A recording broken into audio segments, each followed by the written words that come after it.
ये जो gold silver rally है उसमें आपको पता है जापान का कितना बड़ा हाथ है।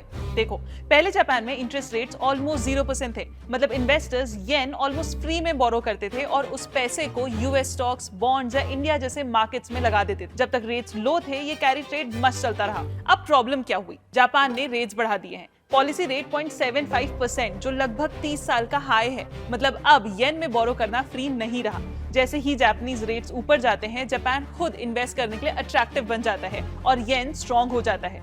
अब क्या होगा, मान लो एसेट ने +5% रिटर्न दिया, लेकिन येन स्ट्रेंथन होने की वजह से करेंसी लॉस -5% हो गया, तो नेट रिटर्न 0 रह जाता है। इसका मतलब ये है कि इन्वेस्टमेंट सही डायरेक्शन में होने के बावजूद करेंसी मूवमेंट पूरा प्रॉफिट खा जाता है। इसीलिए इन्वेस्टर्स अपने येन लोन्स जल्दी जल्दी रिपे करने लगते हैं। रिजल्ट, येन की डिमांड बढ़ती है, येन स्ट्रॉन्ग हो जाता है और लेवरेज इन्वेस्टमेंट से पैसा निकलना शुरू हो जाता है। और जब सस्ता बोरोड पैसा सिस्टम से निकलता है तो फोकस शिफ्ट होता है उन चीजों पर जो लोन पर डिपेंडेंट नहीं होती, जिनकी खुद की वैल्यू होती है और जिनकी रियल डिमांड होती है।